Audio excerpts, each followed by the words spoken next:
What's going on, y'all? KMBest here. I am joined, as always, by Lambie Series. Together, we are 8 Cubes. We talk about the 8 most important topics in Marvel Snap, starting with Spider-Man Noir, the card coming out this week in the Series 5 packs, a 4/6 with an ability that says, on reveal, if your other cards cost exactly 8,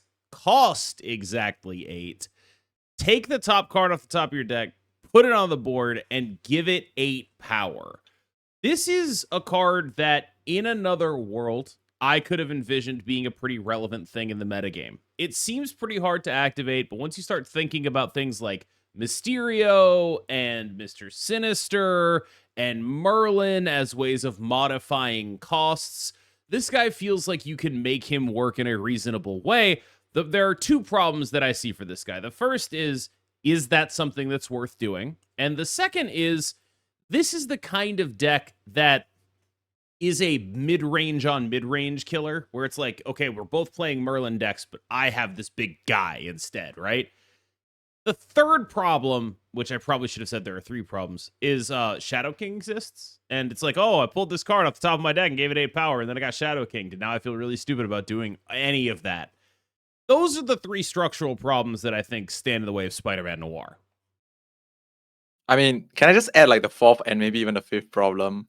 So when I look at this card, while you were describing that whole thing just now, I was just looking at the card and I was like, this card is borderline the Exodia of this game, man. Like it's so like insane if it works out, right? But it just sounds impossible to do. Like, because the thing about having like your other cards in play costs exactly 8 total, which means you literally need to play like literally every card in your deck needs to be structured to be drawn at the right time and play at the right time, so you can set this card up to maybe get the best card off the top, which that one you cannot control, you know. So I feel like this card is it's like the most vanilla 4/6 that can ever be vanilla in the history of vanilla cards in this game. Like it will probably be a 4/6 that doesn't do anything more than any other 4/6 that doesn't do anything in this game. So yeah, no, I'm absolutely not optimistic, but at the same time, definitely down to see what people can cook with this card.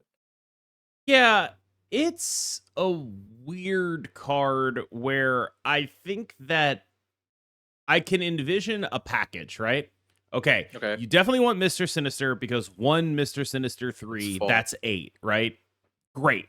Love it. You want Mr. Sinister to stack. You want to be doing Merlin because you're a Mr. Sinister deck, right? You could do Kitty Pryde and then Mysterio a 2 and then this, right? But what ends up happening is you probably have a lot of board space issues. That's a thing that comes up, I think, when you play this card. Actually, what ends up happening is what is the deck, right? Like you play all these things, right? I think what the deck is like one of those Gwenpool Mysterio decks, right? Like that's what the deck is probably, right? The problem then is like, okay, I got a deck. I'm playing Mr. Sinister Mysterio for this, which means I want to play all these buff cards. And then you look at what you've created, and what you've created is the most lose to Shadow King deck of all time. And you're just like, yes. Oh, I might not want to be doing this, right? Like that is the top line, right? Is the most lose to Shadow King mid-range deck of all time. But there probably is a decent amount of power in this shell. Like when you really zoom out, that's just playing a bunch of cards that are above rate with ways to mitigate their downsides. But I do think that it's going to be one of those decks that's like, if you don't have specifically Merlin or specifically Sinister into Noir, you're kind of just going to get got a lot of the time. And figuring out how to actually process that and make your deck function, I worry that's just not a hoop a lot of other decks have to jump through in order to get to functional mid-range right now. And True. This is this kind of package is the kind of thing that, like, when we were all playing various thing first steps mid-range decks, this kind of thing plays, I think. In the world we live in now, I'm not sure that it does. The other card releasing, I believe, is Deafening Chord, a Series 4 card that is one of my more anticipated cards of the month, if you can believe it or not. This is a 1-cost skill that afflicts 1 and removes the abilities from a card at the location that it's played on your opponent's side that costs 3 or less. So the reason I look at this card and say I like this card is because let me just list a couple of names here, right? Things that I'm interested in hitting, right? Madam Web, Human Torch, Dagger, Mercury. Sometimes I'm interested in hitting my opponent's Mobius and Mobius. They're playing like a Craven deck, a Hydra Stomper deck. I'm interested in hitting those. There's just a lot of stuff, a zombie Scarlet Witch. I'm interested in hitting that. I'm interested in hitting my opponent's Werewolf by Night. I'm interested in maybe I can do something interesting and hit, they left a Deadpool out there because it's turn 1, turn 2. They're stacking up their Deadpool or whatever. I can hit their Deadpool. Stuff that scales often costs a small amount. And the fact that that is true, just like by the nature of that, like, of course, I want my thing that scales multiplicatively to be the thing I'm doing most of the game. It means that this card has some really reasonable targets, right? Oh, Jocasta, Invisible Woman First Steps, all that stuff. It'll hit them. And I think that that is a relevant thing to be doing in a world where tech is very much about, I need my opponent to not combo me to death, right? Like, I need my opponent to not have access to the totality of their game plan. There is something else going on with this card, though, which is if people weren't playing so much Shadow King, this card would get even better because this card very much wants to be a zombie giant man, zombie Scarlet Witch, Werewolf by Night kind of card, right? This is a card that really wants to be part of that. I think that deck is still good, just not amazingly positioned, and this will have to be something that, like, that is taken into account in that context. But I have a lot of belief that this card can be functional depending on the metagame because of the way it interacts with a lot of the scaling or multiplicative combo decks based around putting together a bunch of cards that cost 3 or less. Yeah. So my take on these kind of like effects, right? Like they're not actually like stuff that sticks on the body, like spells and stuff like that. They have to really my main issue with this is that they always cost a slot in your deck, So like when they take up a slot in your deck means it's one of your 12, you're not running another card that could be part of your 12, So this one really has to carry its weight. And I agree that in that Werewolf, Merlin, that shell, whereby this is like a synergy with the core power of your deck. Like the Merlin Werewolf stuff is your power output, and this lets you grow that power output while also negating and reducing some power on your opponent's side. So that one makes sense. I'm just thinking, like, if I want to put this, would I want to put this in just random deck as like a tech card? I mean, yes, it does hit a lot of things. The more I think about it, actually, 3 or lower, there's a lot of things that you really want to hit that this is cheap, right? Like if they play a 3 cost, you use a 1 cost to negate a 3, it's kind of worth it already. So I feel like it's possible to play this in just random, like non-synergistic situations, but you really need to really think about like what you are not playing, right? Because you need to remember, like, this is legitimately a card in your deck and not like a Merlin generated spell, which is why Merlin is the nuts, because like all these cards that you see right now that are being printed for 1 cost spells, like Merlin just creates them like for free, So that's why Merlin is kind of the nuts. But yeah, just really need to think about like if it's worth cutting something integral in your deck to play this tech card. I guess it's a tech card, yeah. I think of it as sort of in line with, you have Red Guardian, you have Cosmic Ghost Rider, right? Like you look at this card and it's like, yeah, that is kind of what the 1 cost version of this is probably supposed to look like, right? Like that, like it's, and so it's like the question you're asking yourself in deck building is like, okay, A, do I have any synergy with this? And B, how expensive do I want my answer to be? And how all-encompassing do I want my answer to be? Because this is the cheapest and the least all-encompassing, right? Like this is not going to do anything about a Moonstone, but it could do something about the other card in the Moonstone lane, right? Like that's the difference, right? And so I think it's roughly right that they scale in this way. I would guess that this one is a little bit better bang for the buck than Red Guardian and Cosmic Ghost Rider are.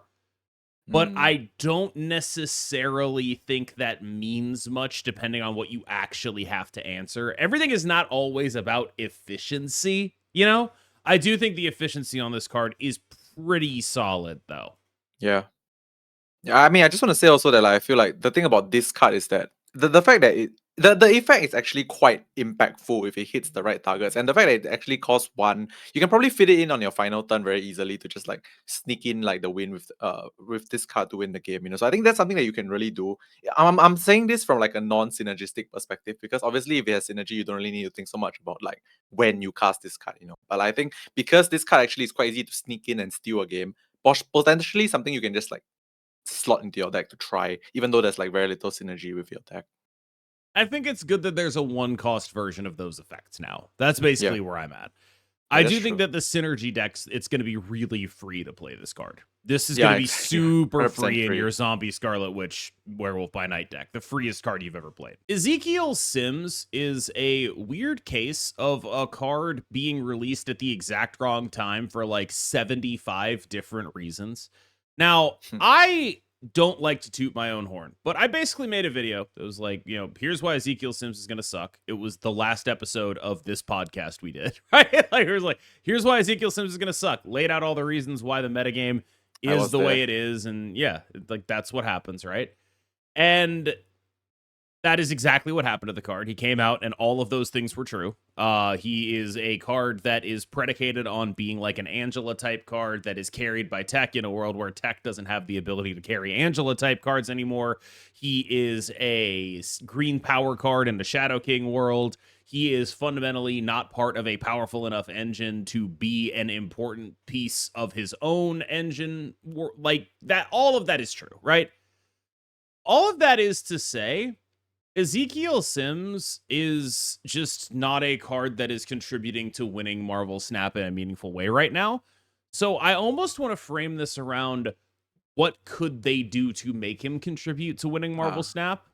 And I came up with a buff that I think probably makes him like actually OP, which is instead of automatically moving, he gains the ability to move, which gives you full control, not only over where he goes, but over like where you actually want to play your cards. I feel like that's literally what I said last week, but maybe I said it in a I think slightly you might different have way. said it like, last week. right? I think you might have said that exact thing last week, and I might have been like, it's too broken. And then you play with the card, and you're like, no, that's actually what the card needs. Yeah. It has to have Jeff text, right? To a certain extent, whereby this card can move if you want to move. I don't know if you wanted to give it move anywhere, like literal Jeff. Maybe that's a bit too strong. No, you probably don't want to give that's it. Probably that's probably yeah, too strong. that's probably messed up. Like, I think being able to, like you said, right, or we said, whoever said, whatever. I think it had to be you because I would have said this was too broken a week ago. Okay. But yeah, like, I think the fact that being able to control the move or not move that player agency. I mean, the fact that this is a player agency buff is probably something that I say because I love the whole player agency thing anyway. So it was definitely you. There's no way I would have said this a week ago. Like I would not have done it. You would take credit. Take credit. Yes. But yeah, like you play with the card and you're just like, all of the things I said are true. And also somehow he's even worse than that because there's another thing that happened. There's another thing that happened that I think is like really funny and really underrated, right? Cannonball lost 2 points of power. Now it's a 6. It will not move him if he is a 6. Cosmic Ghost Rider went from 7 to 6. It will not move him if he is a 6. Those are 2 cards that are in the Scream Craven deck that this guy kind of clearly wants to be a part of, right? That is really bad that it lost the top end that it wants to play with this card. Like, if you get him to be like an 8 that moves, you're pretty happy with that. He's not even all that bad in, say, a Scar Surtur deck. Like, that he's fine there. It's like, if you want to play Ezekiel Sims, that's where you play it. Scar Surtur is just a weird deck, though, because it's like the smallest combo deck / the biggest mid-range deck. Where it's like, it is effectively a combo deck because it doesn't really play interaction. You have an Enchantress in there, and you're just like, okay, yeah, technically I'm a deck with interaction, but that's not really what that card is. I can't, man. We are calling Scar Surtur a combo deck. Okay, no, this is just this is not no, like this is. I actually like. What would you call it? Because when you zoom out, that is what it is. That's the role it takes in games, but there just needs to be another word for the that role, right? Yeah. I mean, it's just stats. It's just a lot of stats, but not exactly enough stats to win the combo deck. Yeah, I get it. You see what I'm saying, right? Like, it's technical. Like, when you think about what the role in the metagame is, it's the smallest combo deck. That's how its Fair, matchups fair. play out, right? Like, this is the deck that's the Yeah. smallest. Yeah, like, it's like, it feels wrong to describe it in such terms. But yeah, like, Ezekiel Sims goes in there, and then you do that, and it's like, okay, I have changed nothing meaningful about this deck. Everything about Exactly. its metagame positioning is exactly the same as it was. Chameleon is, okay. When I look at Chameleon, fundamentally, the card that I see is Bastion, where it's like, Okay. there's cool stuff this card can do. Yeah, you put it in Cerebro 3. It's like reasonable in Cerebro 3.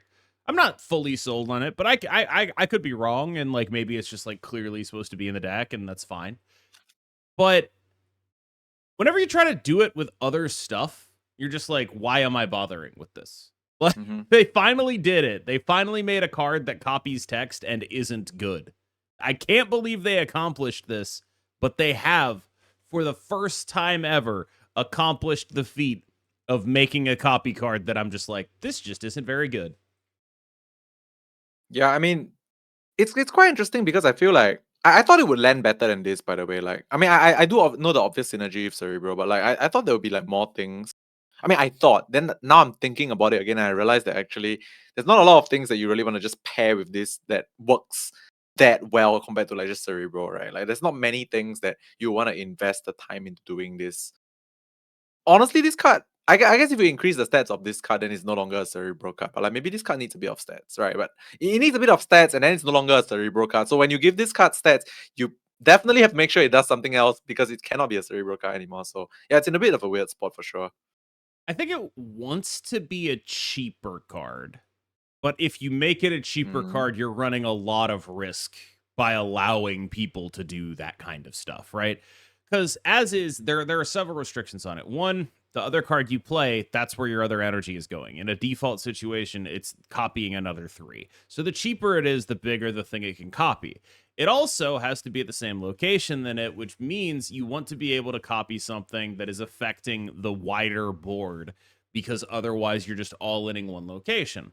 And so this, like, it's not just like, oh, we play it in Cerebro 3 because it's a 3, but it's like, name me literally one other 3 or less cost card that can meaningfully affect the entire board when you copy it, right? Like, it's kind of just that, right? And so you yeah. have a card that is just like, it's got one home, and that's Cerebro 3, and you can try it in other stuff, and it's probably making your deck worse. And yeah, it's Bastion. That's really all I've got. Like, that's it. It's Bastion. A lot of people talk about how we're in a combo meta, and we are, but the fact that we're in a combo meta almost necessitates that we be in a tech meta as well. And one of the things that has happened with combo decks recently is they have all sort of ceded ground to move, and other combo decks that sort of end in green power. Right now, there is a 2-card tech combination that is doing everything it can to not rid the metagame of combo, but put them in an awkward enough spot in deck selection that they're probably going to be dead to one or both of these cards. They are both of the next 2 topics, Shadow King and Cosmic Ghost Rider. Now, Shadow King is where we're going to start. If this is an anything meta, it is a Shadow King meta.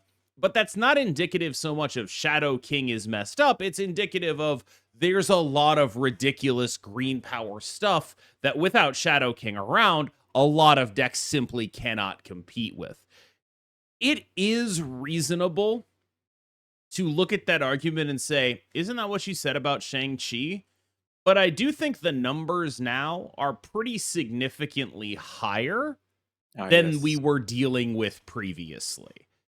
These are really big numbers. Move makes 1 billion power. Manspider makes 1 billion power. Even something like Zombies is gonna do bigger numbers than a lot of mid-rangey decks if you are not interacting with it with something like Shadow King. That is notable right now. And Shadow King, I think, is, I won't say he's the good guy in this meta, but I definitely won't say he's the bad guy in this meta. I think of him as like, this is kind of what keeps things between the lines right now. And I think it's good that they have taken all of this time looking at tech and they've been like, let's make these cards less free. And people are like, no, I still need to play these cards because their roles are so important in the metagame, because otherwise I'm getting got by move every game, right? Like, I still have to play these cards. You've made my deck worse, but you haven't made the matchup unwinnable.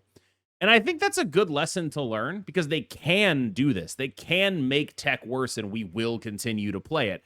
The cards I'm talking about, Shadow King and Cosmic Ghost Rider, they've been nerfed in the most recent 6 weeks, right? We're still playing them. They're still incredibly relevant, arguably metagame defining. Marvel Snap is often defined by what the metagame allows you to do. And if you have a combo deck that beats both of those cards, you're probably in a really good spot, except your combo deck that beats both of those cards probably doesn't beat the other combo decks. And that's how we get a metagame cycle.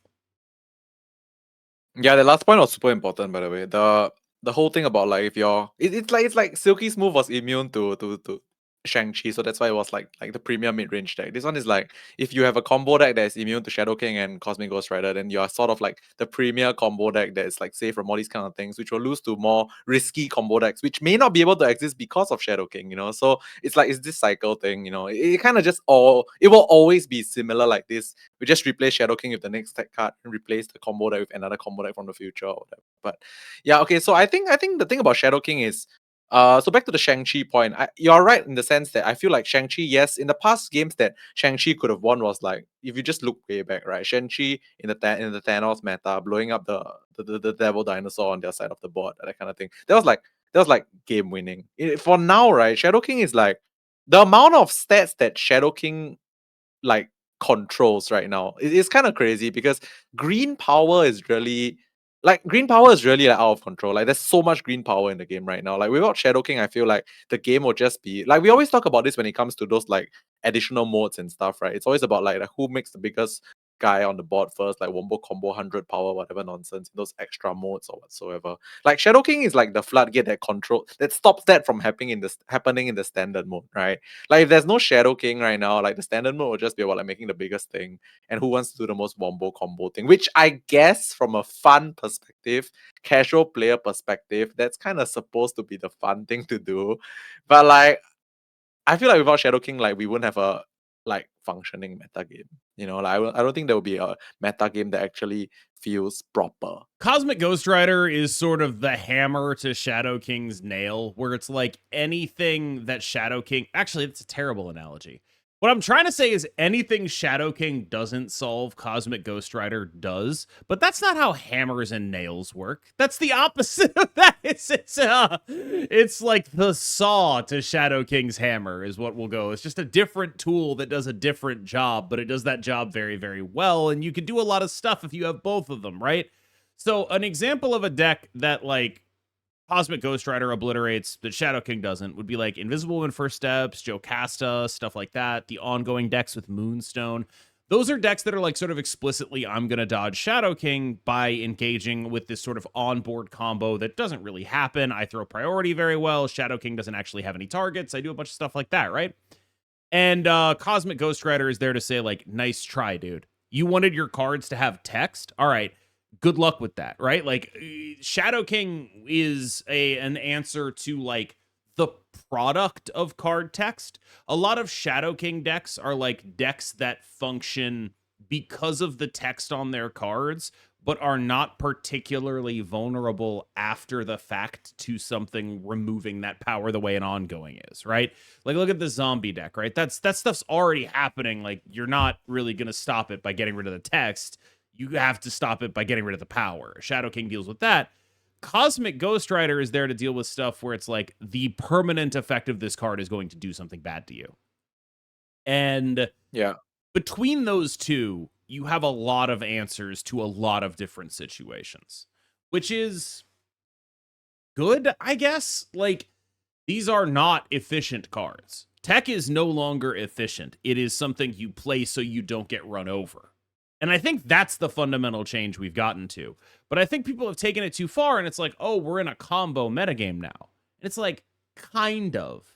But the things defining what is good are still going to be the very highly played tech cards that people play so they don't get run over. And this is definitely one of them. Yeah.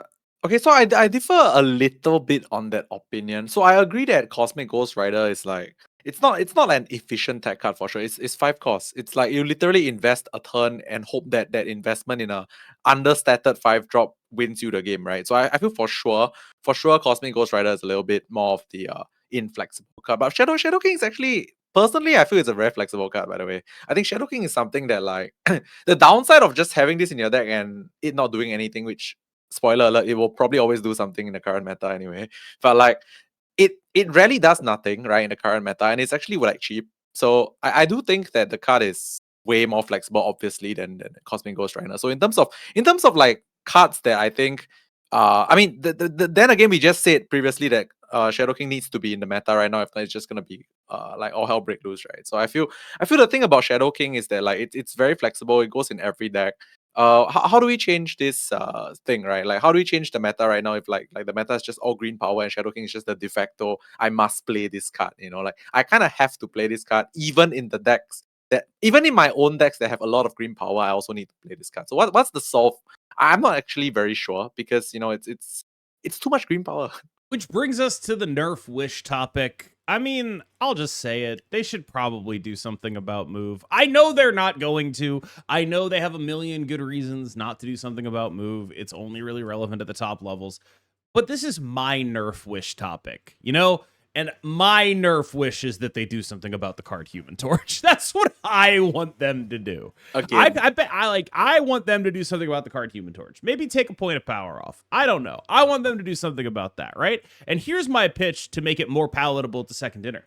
The more you nerf Human Torch, the more Spider Punk gets to shine. That's because he's on sale right now. You nerf Human Torch. It's right there. It's right there. My other Nerf wish is I want them to chill on nerfing tech cards. I think we have finally hit the point where I'm like, I would be a little bit worried if you guys go further than this. There was this idea of like a slippery slope where it's like, this is a new balanced direction. We're going to nerf a tech card every patch. And I think people are starting to think that that might be a thing. The moment we nerfed Cosmic Ghost Rider to 5/6, I was like, okay, I think this is the stopping point. Like, I don't know how much worse these cards can get and still function. Mercury got nerfed. Shadow King got nerfed. There are decks that I would love to play a cheap tech card in right now that simply there is no cheap tech card available, right? Like in V-Hand, I'm playing Quake. I would love if I could play a 2-cost tech card in there. That would have been Mercury. That would have been old Shadow King, right? But I can't afford to play something that costs 3 or higher. And I'm worried that we're going to get even less and less efficient. And the less efficient these cards get, I worry that that actually could negatively impact metagame diversity. So those are my 2 Nerf wishes. I'm going to go like totally different from what you just said. Like, by the way, I agree with what you just said. But I was just thinking of something and then I realized because this is gonna go back to like the earlier topic when we talked about the spell, the chord, right? The deafening chord earlier. I feel like they are trying to, because we mentioned this thing whereby this is like a 1-cost Great Guardian effect. They're like trying to print more like of these like 1-cost effect things that do similar things to tech cards that we already have, right? Like for example, like the deafening chord, So I think if they nerf more tech cards, right, it gives them room to print the spell version of said tech card, which is a design idea, right? So more decks, instead of fitting like cards that stay on the board, instead they are tech cards. You fit in spells that are tech cards instead in your deck, so it becomes like a different kind of like your spells become more of the tech right now. Like in the future where they print a lot of those kind of things. So I feel like maybe there is a world that like they actually intend to nerf more tech cards so that they can print more like 1-cost spells that will change the course of how we view tech, which is no longer just the stuff that sticks on the board, but it's more like stuff that you can just play from a hand and they just disappear, But obviously, then it's gonna be just massive synergies with Wolf and Merlin, and then they're gonna have to nerf Wolf and Merlin even more again. But like that's a slope that we will get to when we reach there. But that's just what I was thinking. When it comes to that, them maybe potentially nerfing tech cards again. I'll tell you what they should nerf. They should take Luke Cage and they should throw him in a trash can. Because that's true, actually. It actually fully pisses me off that Cerebro, a deck that in theory is supposed to be like fragile, right? Like, all my cards have to have the same power, right? what you should be able to do to Cerebro is like play a Scorpion. You should be Yeah. able to do that. Agree. You like that is a fundamental belief that I have, is that you should be able to Scorpion a Cerebro. You should be able to do that. But because Luke Cage exists, you just can't. And so I think it's Luke like, Cage as a card does too much, right? hate him. I think he does too much. I hate him. Like I want to put him in a trash can. I've wanted to put him in a trash can for a year. I want to put him in a trash can again now. Every time he shows up, he's doing something stupid. It's unbelievable. Last up, let's talk about our boy Danny DeVito. Manspider, I gotta tell you, I have a thought in the back of my mind, and I don't know if this thought will ever get born to fruition, but the Manspider deck right now, I look at it and I'm like, that's like a 48-50% win rate deck, you know? That's like, it's not the greatest deck of all time, but it's like, that's a deck, right? If you run into it, you aren't like, oh my God, I've never seen that before. It's a deck. It'll happen, right? And I gotta tell you, the fact that it's able to be that in a metagame where everyone is playing Shadow King is not lost on me. Because it does absolutely 100% lose to Shadow King. Like, that is, but the fact that it's like, all right, this is the most Shadow Kingable deck of all time, and it's still like a thing you see in the most Shadow King meta of all time. That's not nothing to me. It's something that I've noticed, and it's like, again, I don't know, like, a lot of the time you'll notice something in one context and you'll file it away and be like, if this context ever changes, maybe something can happen here. And then the context never changes, or it changes in a way that advantages a different deck more. And that doesn't necessarily always happen. But I just want people to like notice that and file it away. Because I do think that like there could come a time where that deck could absolutely just like have a few days in the sun where it is unbeatable before people start dealing with it. Yeah, so my contribution to this topic is actually, guys, if you watched the previous episode, I said I didn't know who Danny DeVito was. I actually still didn't realize that it was him, but then I realized he was Penguin, and then I kind of knew who he was. So Danny DeVito, Spider-Man 5, Manspider 5-1, Penguin. Yeah, I know who he is. But yeah, so back to actual like Marvel Snap gameplay relevancy. I think you might be right. As in, I don't honestly, I don't know. This deck just looks like a pile of like dice to Shadow King. But then you play it and it's like, I made like 1 billion power before I died to that Shadow King. Yeah. I mean, like with all of these kind of decks, it's all about like maybe that 50% win rate or 48% or whatever is carried by one or two super hardcore people that love this deck that like are playing it well enough. Okay, maybe 2 people is too little, but like my point is like maybe this I actually think this win rate is supposed to be a bit lower because yeah, the jet effect basically. Like just knowing how to play that deck well gives you percentage points, like, and like not like losing 8 cubes every time you know they have a Shadow King could affect the win rate. I mean, it obviously is a dice to Shadow King deck, but I feel like with every combo deck in the history of Marvel Snap that like dies to one thing, a lot of the time it's about just not playing out your turn 6 if you don't have to, you know. Like sometimes you just don't play out your turn 6. I mean, I clearly don't know specifically if this is the case for this deck, but like potentially most combo decks is just about if you can't win turn 6, just leave. All right, y'all. Thank you so much for watching. As always, I've been KMBest. He's been Lambie Series. He knows who Danny DeVito is, and he's about to take us out. All right, guys. Like, comment, and subscribe, and we will see you guys in the next one. Bye-bye.